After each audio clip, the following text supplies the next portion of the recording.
Part 2. The Web of Lies. The next morning, King Amin disguised himself as a common traveler. He wore simple clothes and covered his royal ring. Only his most trusted guard, Malik, knew of this plan. Together they walked through the streets of Nurabad, listening more than speaking. They first visited the marketplace near Hassan's house. Shopkeepers spoke in whispers. "Hassan is rich," one man said, "but his servants fear him more than they respect him." Another added, "Gold disappears often in rich houses, but blame always falls on the poor." The king stored every word in his heart. That evening, King Amin summoned Hassan's servants to the palace, one by one, not together. He asked the same simple questions in different ways. Most answered confidently, but one young servant, Salim, trembled. "When you lie," the king said gently, "your voice shakes before your words do." Salim fell to his knees. "My king, I did not steal the gold, but I know who did." The court gasped. Salim confessed that Hassan himself had hidden the gold and planned to accuse Yusuf. Hassan had lost money in a risky trade and needed someone to blame so his partners would not suspect him. "But why Yusuf?" the king asked. "Because no one listens to the poor," Salim whispered. King Amin closed his eyes for a moment. The truth was painful but clear. Still, the king knew confession alone was not enough. Justice must be proven openly. He ordered a final public trial. Part 3. The Trial of Truth. The Grand Court of Nurabad was filled beyond its limits. Rich merchants, poor laborers, scholars, and travelers all gathered to witness the king's judgment. Hassan stood proudly, unaware that his lies were already unraveling. King Amin spoke loudly so all could hear. "Today truth itself will speak." He ordered 2 identical chests to be brought forward. One contained the pouch of gold. The other was empty. "Hassan," the king said, "you claim this gold was stolen. Yusuf, you claim innocence." The king turned to Hassan. "Swear upon what you love most that you speak the truth."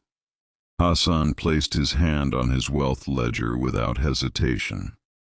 Then the king turned to Yusuf. "Swear upon what you love most." Yusuf placed his hand on his children's heads. A silence fell so deep it felt heavy. The king then revealed Salim's testimony and summoned the servants. Under pressure, their stories broke apart like dry clay. Contradictions appeared. Faces turned pale. Finally, the king ordered Hassan to open the chest he claimed held his gold. His hands shook. The chest was empty. The second chest was opened by Yusuf. Inside lay the pouch of gold. Hassan collapsed to the floor, his lies exposed before all. King Amin rose. "Truth does not need power," he declared. "It needs patience." Hassan was punished for false accusation and deception.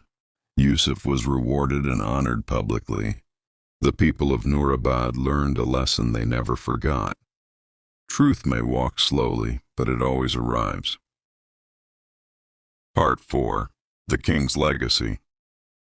The court of Nurabad remained silent long after Hassan's guilt was revealed. No cheers rose, no angry shouts followed. King Amin had taught his people that justice was not entertainment, it was responsibility. Hassan was stripped of his titles and wealth taken. From his unfair gains was returned to the treasury. A portion was given to the poor of Nurabad, and another to Yusuf. Not as charity, but as honor.